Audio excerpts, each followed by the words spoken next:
On the agenda tonight, we're going back to 1986. We're going to be taking a look at The Call, and they're going to be performing I Still Believe, Great Design.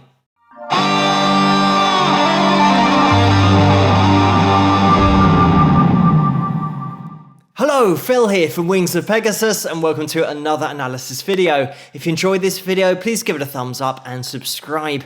So let's get the guys up on screen and see how they get on.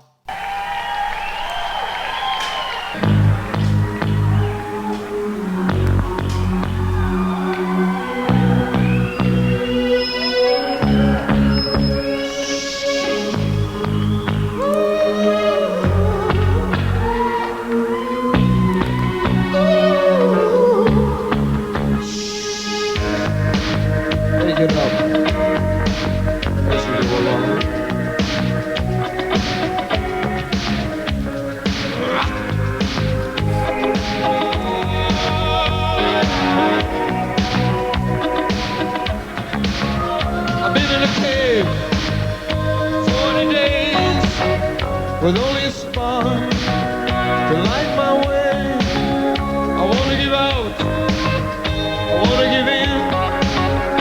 This is our crime, this is our sin, but I still believe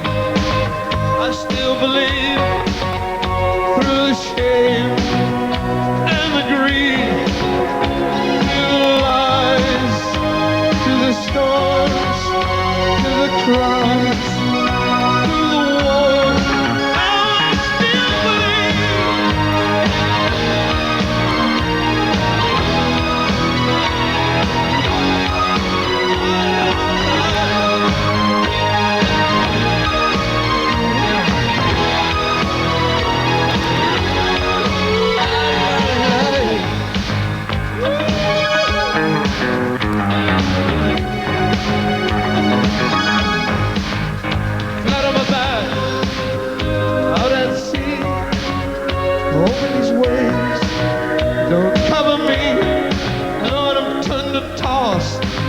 Upon the wings, when the darkness comes, I feel the grave, but I still believe,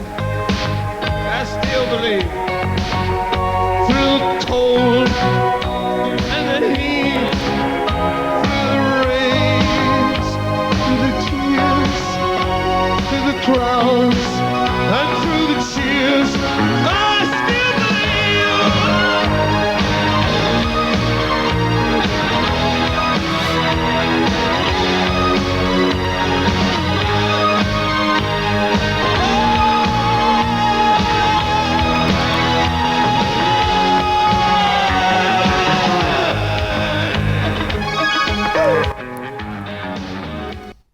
I'm just going to jump in here as always. The link to this video is going to be in the description below, so you guys can check it out there without me interrupting it. Jumping into this performance, this was requested with a mind to look at the bass playing going on by Michael Bean here, who's also singing, because of the way that he's using his thumb over the top of the fretboard and sometimes using techniques or ways of playing. This is a bit of a rabbit hole, this song, because when we dive down it, we're going to get an appreciation of what exactly is going on in this live setting.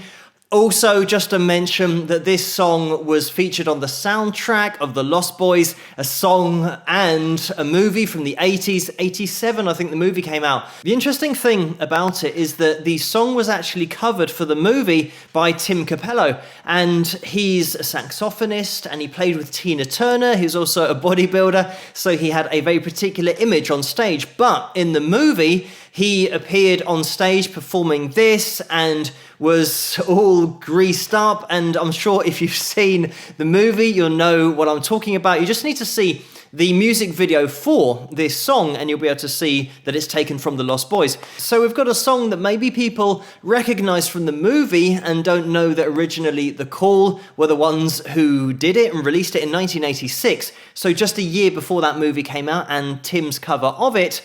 But getting into the analysis, when we're looking at the performance as a whole, it's super tight and it sounds like a drum machine, the snare sound that we've got. So that's the first thing that did jump out at me when I started listening to this performance. The snare sound sounds like a triggered snare, but it looks like we haven't got any kind of MIDI trigger pad being hit here or any trigger system at all. It looks like a standard snare.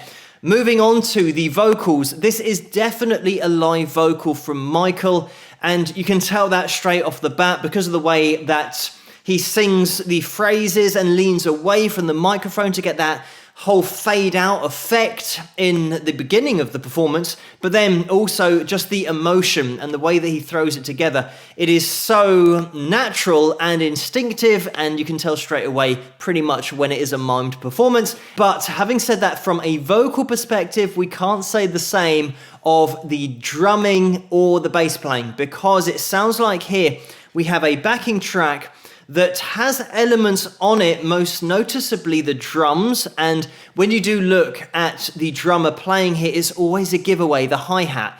When a drummer is just tickling the hi-hat, it's so that the actual hi-hat isn't heard by the audience and they hear the backing track, because everybody will know if you start smacking a hi-hat, there's very little way of stopping that volume from hitting the audience and going out of sync with the backing track if that is being used. So we've got the drums also, just listen to that snare and you can tell straight away that it is a triggered snare, and it's got that pink noise to it as well that was such a feature of the 80s, where they used to take a snare and also add some pink noise to it and some reverb, so that rather than a very concise hit and impact on the snare, you would hear the impact, but then a ch afterwards. And if you don't know what pink noise is, ch, that is the sound it makes continuously. And they used to do that in the recording studios. They would put pink noise after hitting a snare, so that the snares in the 80s just sounded like that, going ch, ch, ch, and they had that noise afterwards. Anyway, let's not get into production techniques. So getting into the bass playing going on here, it's something that I think personally Michael is playing like this intentionally to show people that he's not playing the bass line, because the Call were a great live band, and it strikes me as one of those situations where Michael's not particularly happy that he's not playing here. So he makes it absolutely clear to everybody in the audience who does play bass or play an instrument that he's not playing. So I thought I'd highlight some of those points at which Michael makes it obvious that he's not playing bass. And it does make me question why they had to set it up like this, why they've got bass and drums on a backing track, but then seemingly the keys and the guitar and the vocals are all live. And I don't know why it would be set up in this manner, but let's have a little look at Michael making it obvious that he's not playing. I've been in a cave. And there we have it, the wide strumming action with the right arm for a section that is quite staccato with the way that it's played with a pick, and there's a palm mute in there, which means that you wouldn't be able to do that with the wide arc. And I think because Michael knows that musicians are going to be watching this, he's just setting the record straight and not wanting to take credit for something that he's not playing. And that is often the case with top artists. They don't like having to mime, but it just tends to be the case sometimes when they play on TV. I've just fast forwarded it to another part where Michael is playing what would be played with his thumb over the top, but he's fretting it so lightly, and he also has a little laugh at the end as well, because he knows that it's all pretend and he's going through the motions. But we'll have a quick watch of this.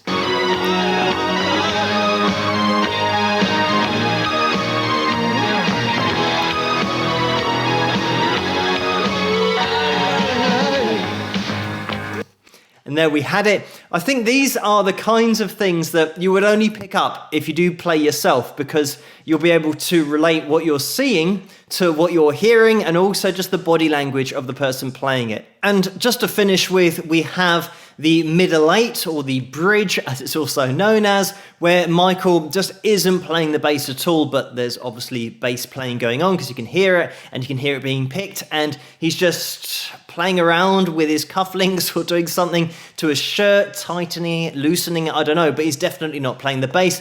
And the only reason that I'm pointing all of this out is because it was specifically asked in the request about Michael playing the bass and what is he doing. And I'm just explaining exactly what he's doing. It's just on the backing track, and he's making it obvious that he's not playing. And that's the point, that he doesn't want people to think that he is actually playing. But let's have a watch of this bridge.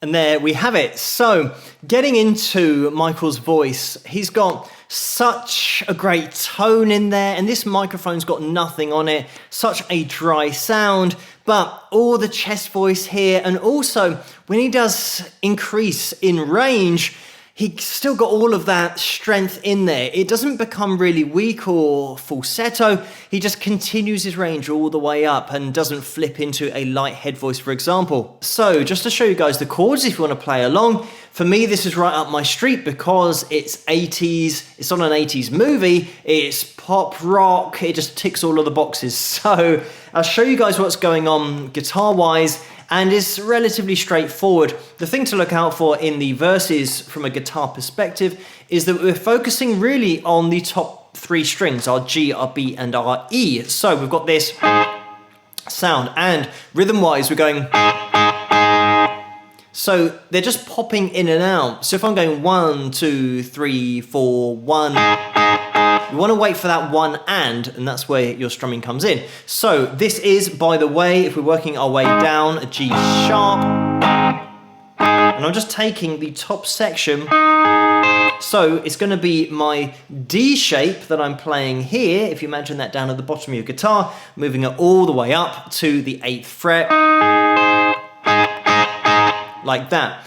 The next chord we're going to be jumping into, again, just taking the top section of our F sharp, like that, and the F sharp is here, but I'm taking the top section of that, applying that same rhythm to it, and then we've got the top section of a B chord, and these are all major chords, by the way, B major, and then the C sharp. And it's just moving up a couple of frets, same shape. The only thing really to point out is that when we get to the B, we just go more towards picking. So just to play that verse part the whole way through.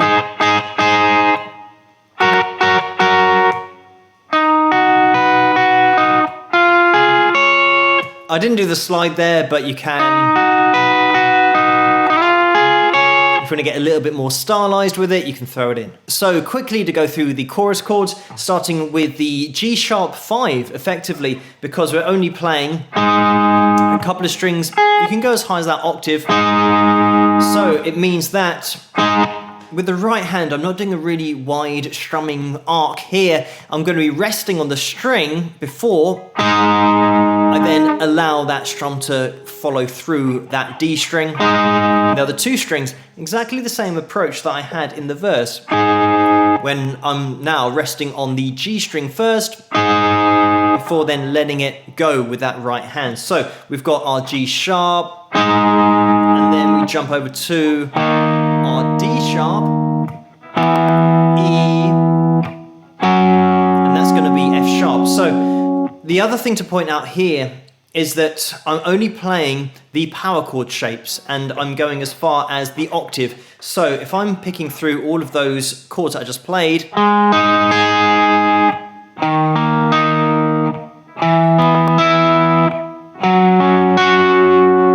obviously it's not played like that, but just to give you guys an idea of the chords that I'm using and the sound that we're going for. The other thing that you'll need to get right in the chorus is the timing, because it changes on for and So if you're going 1 and a 2 and a 3 and a 4 and a, it's the that you want to be changing your chord on, and without counting it out, it sounds like this: 1, 2, 3, 4, 1, 2, 3, 4, 1, 2, 3, 4, 1, 2, 3, 4. And I was substituting the for a 1 so that you start to get used to where it is, even though that 1 happens a little bit later on. So if I'm counting it out as it is, we're going 1 and a 2 and a 3 and a 4 and a 1 and a 2 and a 3 and a 4 and a 1 and a 2 and a 3 and a 4 and a 1 and a 2 and a 3 and a 4 and a. As a final example, if I put a mute in on the 4th beat of the bar, that might help you to get a handle on the timing of this. So we're going 1, 2, 3, 4, 1. And I'm saying 1, it's going to be I put the in 1, 2, 3, 4, 2, 3, 4, 2, 3, 4, 2, 3, 4, like that. Just before we jump back into the video, I want to cover the notes that are being played by the keys in the chorus, because we jump from the major scale to the minor scale, and hopefully you guys can hear the difference between those. So we've got this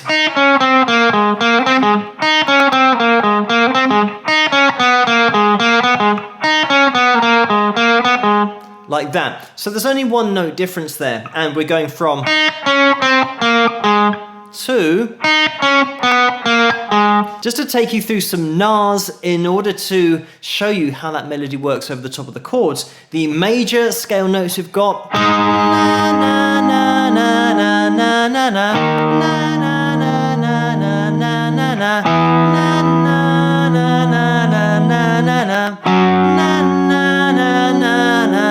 na na. Great example here of resolving. Once you hear this line, na na na na na na na na,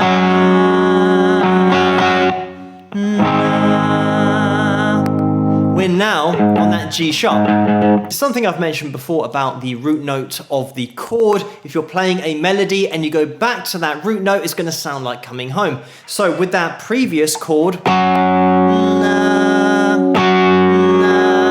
it doesn't really sound like anything, because the relationship between the chord and the note, your brain can't really figure that out.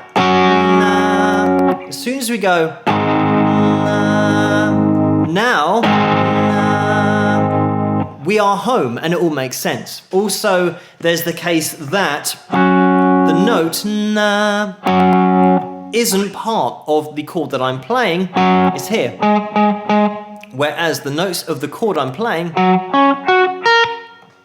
don't include it. So when you're going na, na, na, your brain somehow is telling you it doesn't sound right, or it doesn't sound resolved, because the note that you're singing isn't in the chord that you're playing. Obviously, you might not know that theoretically, and you might not know anything about music to work that out, but your brain is telling you something doesn't match up here. But when you go,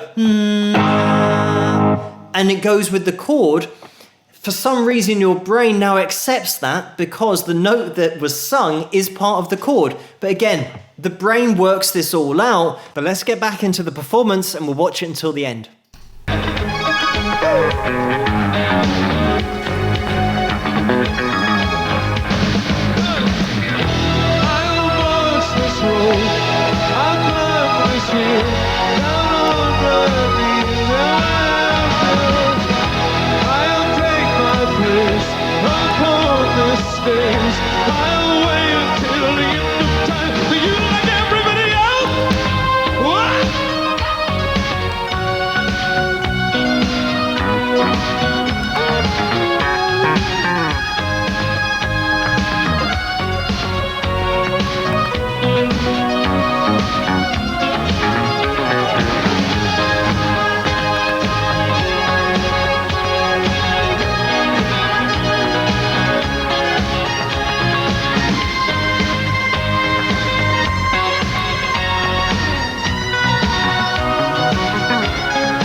but I still believe,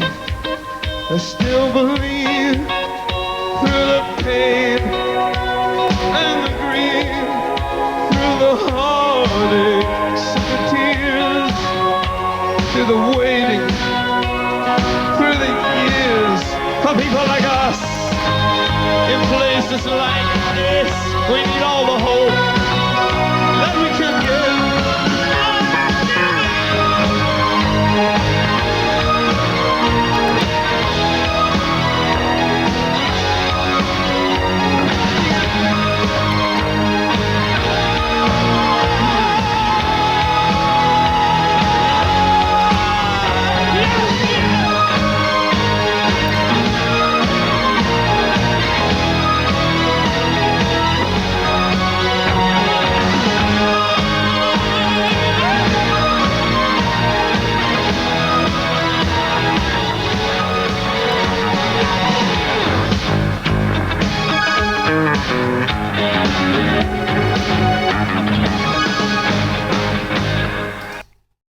And there we have it. Something to mention about these guys is that they started in 1980, and 1982 was their first album, the self-titled first release, and Peter Gabriel said that they were the future of American music, and they actually supported Peter on his tour in 1982 to 1983. This song came from the album Reconciled, and that turned into their most successful album, most popular. In 1989, they released Let the Day Begin, and that album was massively popular as well. The song of the same name got to #1 in the charts. They also had a hit from that album called You Run, and that made it to #29 in the charts. And in 1990 is when they released that album Red Moon, and that had a track on there called What's Happened to You, which Bono from U2 did the backing vocals on, and that track was a top 40 hit. Getting into the 90s, Michael pursued his solo career at that point. In 1997, he released To Heaven and Back, and sadly, Michael passed away in 2010 from a heart attack, and he was backstage at one of his son's gigs working as a sound engineer when he had that heart attack, and his son is Robert Levenbean from Black Rebel Motorcycle Club. So a sad end to this story, but a great performance here. An interesting one as well to look at, considering Michael isn't playing the bass, and it would be interesting to know the backstory behind this setup and why they had to do it in this manner. But taking nothing away from the performance, Michael obviously wants everybody to know that he's not playing the bass, but still gives a stellar vocal performance. Thank you guys so much for suggesting this video for me to take a look at, and keep those suggestions coming in the comments below. Let me know what you guys think, and if you enjoyed this video, please give it a thumbs up and subscribe, and I'll see you guys at the next one. Rock!